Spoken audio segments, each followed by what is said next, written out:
Oke, halo semuanya, balik lagi di channel YouTube gue Giovanni Tobia, dan sekali ini gue yang review kedua kalinya untuk Yamaha MS King 150. Nah, kalian kan lagi pada nyari MS King nih ya, karena unit barunya terbatas di pusat. Jadi gue review yang ada di rumah aja. Kita langsung aja mulai dari depan, dan sekaligus gue bahas perbedaannya sama yang MX 150 dan juga MS King 150 yang baru. Ini kan ini MS King 150 yang old ya. Jadi langsung kita mulai dari depan. Nah, kita mulai dari depan. Di sini kita lihatlah lampunya di sini yang belum pakai LED, jadi yang halogen, tapi halogennya 4 ya kalau salah ya, 35 wattan. Jadi lumayan terang kalau udah malam, dan beda sama motor-motor lama halogennya. Jadi cahayanya cukup oke, cuman bentuknya kotak kalau udah nyala malam tuh. Gue bingung. Padahal ini kan nggak ada kotak-kotaknya ya, tapi pas nyala malam tuh lampunya kotak gitu. Terus di bagian senjanya atau DRL-nya dia pakai LED, dan kalau nyalain tuh, nah ini tipis-tipis sih nyalanya kalau pas siang kayak gini. Tapi pas malam tuh kelihatan kalau ini MS King gitu, karena DRL-nya beda sendiri, nggak ada yang punya. Jadi kalau misalnya Revo sama Supra GTR kan sama ya, sama Supra juga itu sama-sama di bagian sini terus bohlam. Nah jadi kalau nyala malam tuh kadang gue suka keliru, ini Supra GTR apa Revo gitu ya. Jadi kasihan Supra GTR-nya sih ya. Tapi kan Supra GTR di headlampnya udah LED. Dan kalau turun ke bawah sini, spakbornya udah diganti, bukan original, jadi warnanya agak beda sama yang atasnya. Ini agak doff, tapi emang beberapa seri ada yang pakai doff. Terus di bawah ini bannya 70/90 ring 17, dan tidak cocok untuk MS King. Ini harusnya 80/90 atau 80/80 yang lebih masuk ke motor ini. Ini terlalu kecil, banyak pakai Michelin Pilot Strip, dan di bagian kaliper remnya pakai warna gold. Ini sama kayak New Jupiter MX2 dulu yang 135. Nah, jadi nggak terlalu perubahan remnya, tapi pengeremannya enak-enak aja, empuk, dan juga ciri khasnya Yamaha, dia empuk tapi pakem. Nah, terus piringannya belum pakai yang model waving, dia masih cakram piring biasa. Diameternya sih agak gede, cuman ya modelnya standar kayak motor lama lah, bulat-bulat aja. Untuk velgnya sendiri ciri khas Yamaha, dari bebek sport sampai ke sport naked sama sport fairing. Velgnya nggak terlalu beda jauh lah, sama Fiction juga nggak terlalu beda jauh. Terus gue ini agak bingung sama velgnya itu yang di model ini. Itu depannya tuh ban kecil banget, kurus banget, tapi belakangnya lebarnya tuh selebar R15. Jadi kayak agak kebanting gitu. Jadi kalau gue cornering kadang suka kurang berani gitu, rasanya kurang pede karena ban depannya kecil tapi ban belakangnya gede. Kalau pakai aero kan enak tuh, sampai nyentuh aspal gitu ya. Kalau pakai ini kadang kayak takut meleset aja karena grip di bagian pinggirnya kurang. Nah, terus yang ngebedain dia sama MS King yang udah facelift itu di bagian headlamp. Yang facelift tuh LED 3 kotak, dan kalau kalian pengen lihat reviewnya ada di sini, itu yang waktu anniversary GP edition itu ada reviewnya. Terus untuk bedanya dengan MX yang 150, di bagian handle rem ini tuh warna hitam ya kalau yang King. Kalau yang tidak King itu, yang non King, sininya warna silver kiri kanan. Terus yang di sininya nggak ada, cuman adanya prototype doang, coming soon gitu. Kalau yang di MX King 150 dia ada lampu senjanya.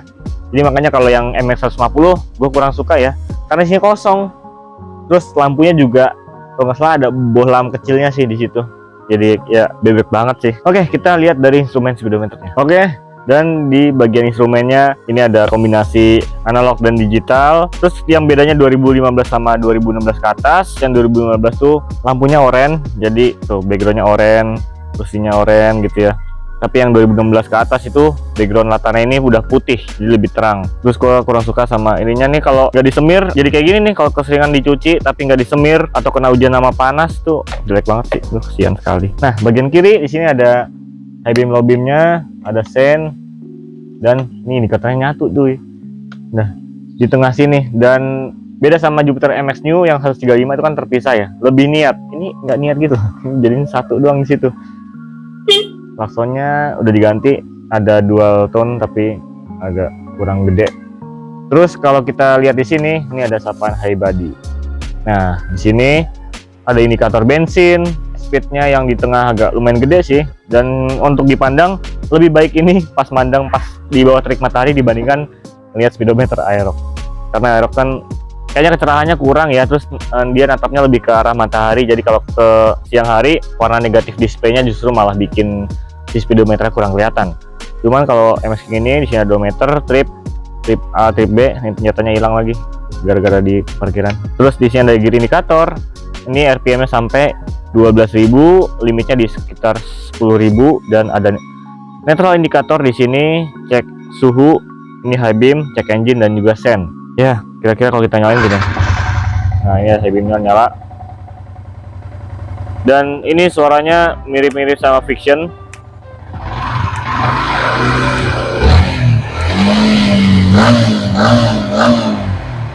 Ya. Wah, belum panasin. Oke, kira-kira kayak gitu suaranya. Dan di sini ada ini tombol hazard tadinya, cuman lagi dicopot karena waktu itu pas dibongkar bengkelnya beda, jadi nggak bisa dipasang lagi, akhirnya dicopot hazardnya. Electric starternya ini tombolnya sama kayak Yamaha NMAX yang 2020 kayaknya ya, gue pernah megang tuh. Ya kira-kira kayak gitu. Terus gasnya ini enteng banget, beda banget sama New Jupiter MX. Kalau New Jupiter MX tuh tenaganya 12 horsepower, yang ini 15 horsepower, jadi bedanya 3 horsepower, itu pengaruh banget. Sama ini gasnya enteng banget loh, jadi kalau kita nyetok dikit nah gitu, apalagi motornya yang bodinya ringan banget.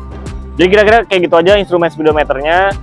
Menurut gua untuk tampilannya ini keren, cuman yang kurang bagus tuh yang bagian sini. Tapi untuk yang versi facelift udah full digital dan negatif display, jadi lebih modern dan lebih lengkap lagi. Ya, kita lihat dari akomodasi dan lain-lain. Oke, di bawah terik matahari, kita tetap lanjut videonya. Ini udah mendung banget. Dan kita bahas dari akomodasi.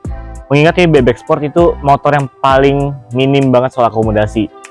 Bentuknya nggak terlalu sporty, tapi kayak bebek, cuman bagasinya kecil. Jadi orang tuh kadang kalau di Indonesia sih jarang yang milih bebek sport, lebih milih Matic atau sport fairing atau sport naked.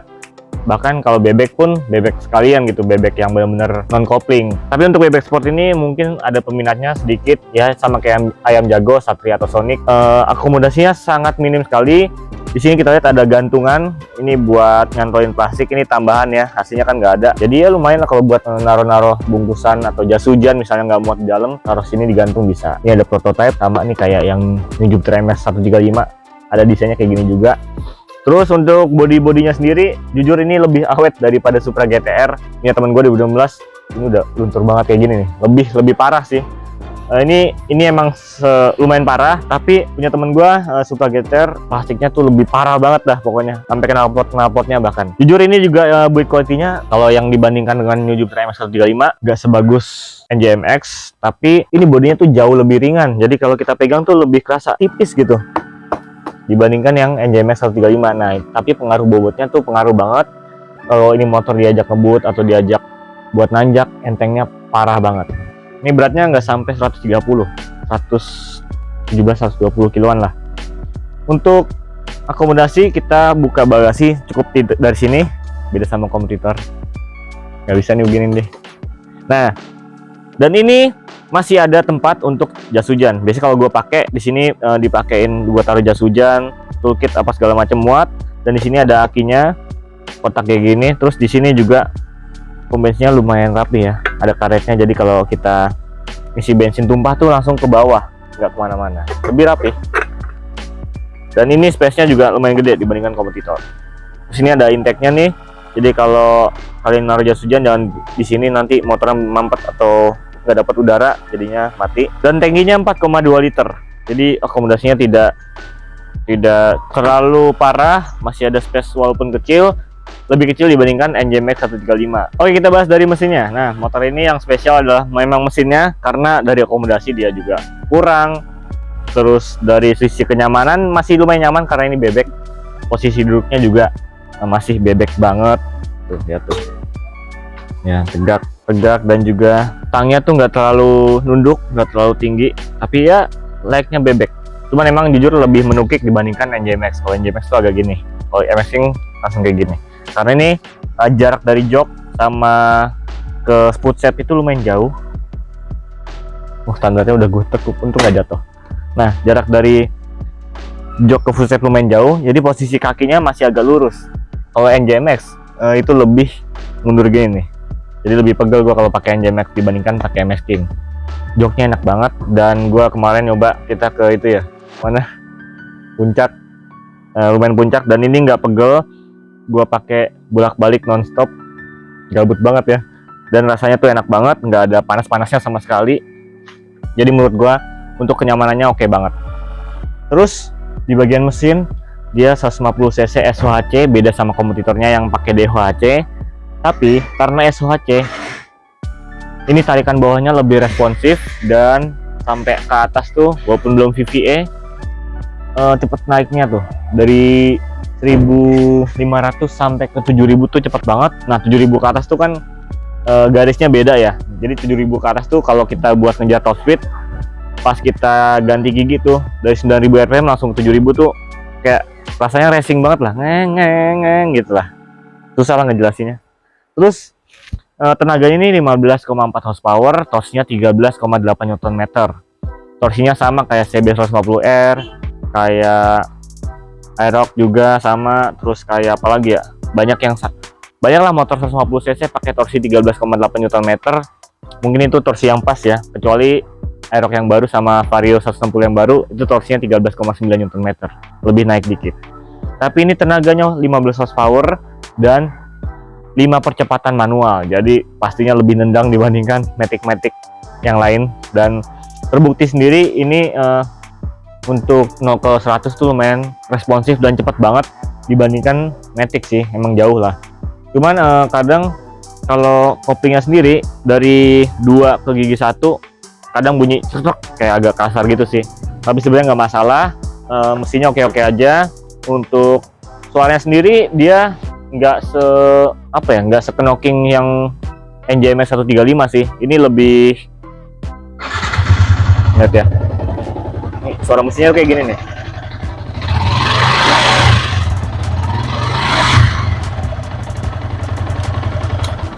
Jadi di bagian knalpotnya dia lebih keluar suaranya dibandingkan NJMX. Kalau NJMX tuh knalpotnya mendem tapi mesinnya dodok. Kayak kalau orang nggak tahu itu dibilangnya, wih, turun mesin nih motor. Padahal memang suaranya kayak gitu. Jadi untuk mesinnya menurut gua sangat cukup di kelasnya. Kalau sama Supra GTR gimana tuh? Nah, Supra GTR di HC 16 horsepower, torsinya juga 14 Nm kayaknya, 14,1 apa 13,8 gitu ya. Tapi kalau Supra GTR pas gue pakai itu getaran bodinya lebih berasa dibandingkan MS King. Jadi kalau kita nyentuh ke 4500 rpm itu badan rasanya udah getar semua tuh. Dan kerasa kurang nyaman sih menurut gua karena redam mesinnya tuh kurang bagus. Jadi apalagi jadi pembonceng, rasa getarannya tuh wah, kalau kalian punya Supra GTR juga mungkin kalian bisa ngerasain. Dan coba kalian bedain langsung ke Jupiter MX King atau NJMX, itu getarannya beda banget. Dan ini motor getarannya pas di RPM high rev itu nggak terasa sama sekali, jadi benar-benar halus, cuman ngeraung aja sih mesinnya, tapi nggak se-vibrasi itu. Nah, untuk knalpotnya ini build quality-nya kurang bagus ya. Bagian covernya ini udah mulai luntur-luntur nih, beda sama NJMX 135 yang pakai cover aluminium. Di bagian sini dia pakai cover plastik sama kayak kompetitornya juga. Dan punya temen gua Supra GTR juga lunturnya lebih parah dari ini juga. Ini padahal nggak kena apa-apa, nggak baret juga, nggak sampai nyentuh nabrak-nabrak. Jadi kena air sama kena panas dia langsung ngotok sendiri gitu. Ini juga mufflernya warna silvernya agak udah mulai pudar-pudar, retak-retak catnya. Ya kira-kira gitu. Oke, kita bahas dari bagian belakang. Oke, kita lihat dari bagian belakang. Di sini kalian lihat nih, ini tampilan belakangnya sih agak gimana ya? Lumayan keren. Jadi di sini tuh pakai spakbor yang lumayan terpisah gitu ya. Jadi ini spakbor bisa plug and play, dijadiin undertail tuh bisa. Karena ini copotnya gampang banget. Jadi banyak ya teman-teman yang ini dicopot jadi nggak pakai spakbor, terus dipindah ke spakbor tempelan di sini tuh. Ya sebenarnya kayak gini aja sih menurut gue udah lumayan bagus. Apalagi ini tinggal dikasih penghitam body itu lebih bagus lagi. Dan ini juga di detailing, ini cakep banget sih detailnya, desainnya. Desainnya juga model tempel gini, jadi lebih terlihat sporty dibandingkan kompetitornya. Dan lampu belakangnya sudah LED dibandingkan kompetitornya lagi. Kok gue jadi banding-bandingin ya? Ya itu gue bahas kalian perbedaannya gimana. Dan lampu belakangnya juga kalau kita lihat LED-nya keren ya. Pas ngerem tuh kayak gini. Iya. Ini desainnya sama kayak R25, cuman emang nggak seperti R25 banget, tapi udah menyerupai lah. Jadi kayak lancip, sporty banget, dan sayangnya juga model tempel. Sayangnya belum LED. Terus di bagian plat nomor sini ada penerangan plat nomor di bagian sini. Jadi karena lampu sama plat nomornya jauh, Di sini kasih lampu penerangan lagi yang kecil. Nah, ini kualitas cat spakbornya udah agak pudar, tapi yang cat bagian sini masih agak glossy ya. Ini belum dicuci aja, jadi kena debu. Terus di bagian ban, nih kalau cat di belakang tuh bannya tuh gede banget tuh, hampir segede body, hampir segede ini. Jadi kalau lihat kayak emang kegedean sih. Ini kan ukurannya 130/70 ya. Dia aslinya itu 120-an per 70 atau berapa gitu ya, 110/80 bisa. Tapi ini gua nih lihat belinya gedean nih Pirelli. Ini velgnya sama kayak yang dipakai 15, sekitar 4 inci dan itu lebar banget. Makanya kalau ban depannya diganti ke 2,5 inci atau 3 inci itu keren. Jadi lebih proporsional, tapi bentuknya bebek. Jadi bebeknya tuh bener-bener yang apa ya, padat banget gitu. Di sini ada rear hugger, spakbor kolong yang tidak ada di kompetitor juga. Banyak ya udah. Nah, untuk shockbreaker sendiri warnanya kuning, jadi lebih terlihat sporty, kayak Ohlins ya, bukan? Ohlins gitu. Warna kuning, sama kayak NJMX gua dulu yang GP Edition, spakbor warna dari shockbreaker juga kuning. Terus karakter suspension sendiri tuh enak, nggak terlalu keras kayak kompetitor. Kok gue bandingin terus ya? Ya, ini jujur aja, emang tidak sekeras itu, dan ini enak. Menurut gue ini shockbreaker yang paling cukup. Kalau NJMX kan terlalu empuk ya, jadi kita harus custom dulu biar dia pas. Kalau motor ini itu udah pas dari bawaannya. Jadi ketika kita ngelewatin jalan yang bumpy, dia itu bener-bener ciri khas monoshock ya. Jadi jarak mainnya tuh lumayan banyak, dan ketika kita bawa beban berat, dia juga nggak gampang mentok. Jadi shockbreakernya tuh paling pas lah, cakep banget, dan gue suka sama performa dari pernya. Untuk pengereman belakang dia udah pakai Nissin, jadi depan belakang udah cakram pastinya dong karena bebek sport. Terus di belakang ini kalipernya dengan satu piston Nissin, dan untuk piringannya tidak terlalu spesial, biasa aja, tapi pengeremannya pakem banget. Dan kadang kalau misalnya bannya lebih kecil dari ini, itu rem belakang sering nyeret gitu karena saking pakemnya. Ya saking pakemnya salah, ntar ke kurang pakem salah, ya itulah namanya konsumen ya. Tapi untuk pengereman oke. Terus rantainya sini udah ada stabilizer, jadi kalau amit-amit rantainya putus, itu dia langsung masuk ke sini dan nggak langsung ngunci kemana-mana. Jadi udah aman, udah safety, dan ini rantainya tidak berisik kayak komputer. Oke, kita mungkin bahas aja kelebihan dan kekurangannya sama masuk ke kesimpulan. Oke. Nah, kelebihan motor ini kalau menurut gua yang pertama, dia udah pakai full injection mesinnya, jadi bahan bakarnya tuh irit banget loh. Ya paling borosnya itu di kisaran 39 km per liter, tapi dia bisa sampai ke 55 km per liter karena ini mesin kan manual 5 percepatan ya. Jadi kita bisa sesuaiin di RPM yang paling rendah. Jadi kalau kita berkendara di RPM paling rendah dengan bobot yang cukup pas gitu ya, motornya bakalan jadi irit banget. Dan gua kemarin bolak-balik dari sini sampai ke Tapos ngisi, sampai ke atas puncak, terus balik lagi tuh masih full, tidak berkurang satu batang, masih full. Jadi irit banget. Dan sampai berapa hari gua pakai juga masih full. Bolak-balik itu kan ke showroom juga, ke showroom Makang gitu, dan masih full. Sampai akhirnya sekitar 2 minggu lebih gue baru ngisi lagi. Dan itu nggak sampai habis banget, cuman kurang 3 batang gue isi lagi. Jadi iritnya bener-bener super banget, dan ini lebih irit sih menurut gue dibandingkan New Jupiter MX. Kalau New Jupiter MX waktu itu dari sini ke puncak balik lagi itu sisa 2-3 batang. Kalau ini benar-benar masih full. Nah, jadi itu kelebihan yang pertama dan kedua. Terus yang kelebihan selanjutnya di bagian kenyamanan. Ini joknya super nyaman dan nggak ada rasa pegel sama sekali duduk di motor ini. Memang kalau gua bandingin sama yang Aerox ya, Aerox itu kan joknya lebih lebar, dia juga lebih nyaman. Emang rasa topangan duduknya juga lebih pas. Tapi ini bebek sport, dimana bodinya lebih ringan, lebih kecil, tapi dia topangan duduknya juga mantep, dan kita nggak ngerasa pegel atau capek naik motor ini lama-lama. Apalagi sensasi mesinnya yang enak kalau diguber, jadi lebih hidup dibandingkan Aerox. Kalau Aerox kan ngantuk ya. Terus yang selanjutnya kelebihan itu dari bagian suspensinya. Dia suspensinya menurut gua paling pas, tidak terlalu keras dan tidak terlalu empuk. Jadi bagian belakang buat sendiri maupun boncengan itu sama-sama enak. Apalagi dibantu dengan tenaga motornya yang lumayan oke. Jadi kan biasanya kalau motor buat boncengan suspensinya baru enak ya, tapi motornya keberatan. Jadi kayak ngeden gitu ya, mesinnya ngeraung. Tapi kalau ini enggak, mau dipakai boncengan apa sendiri, suspensinya enak, tarikannya juga enak. Jadi itu kelebihan yang gue sebutin. Apalagi ya, sama ini bisa ngelipet nih kalau cornering, jadi nggak terlalu ganjel ya kalau kena aspal, jadi bisa retract set gitu ya. Itu nggak penting sih.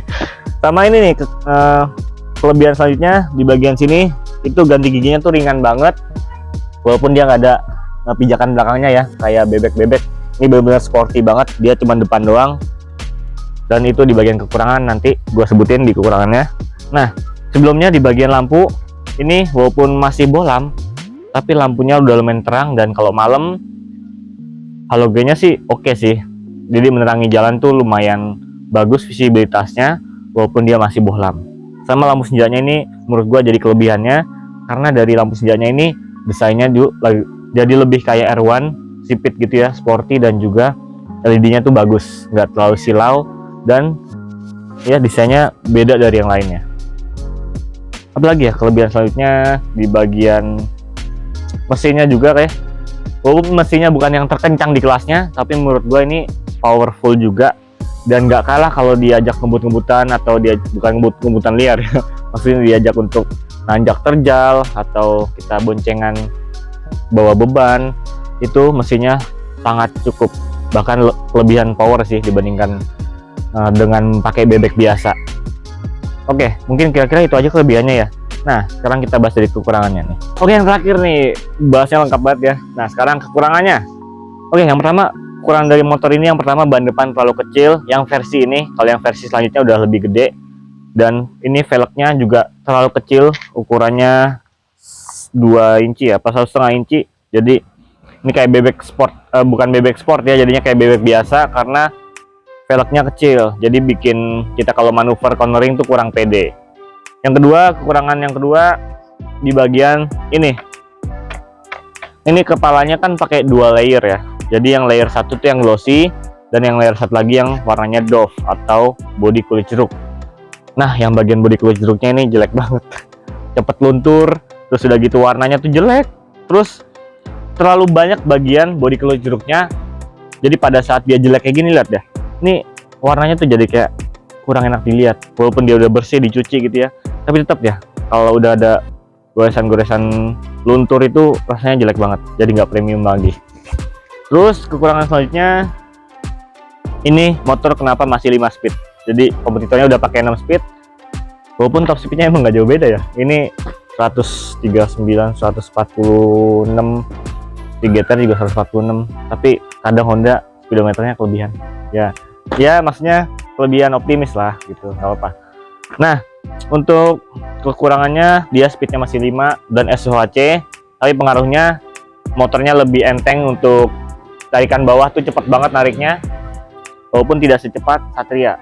Dia kan udah bodinya ringan, tenaga 18 horsepower, itu jauh lebih gila.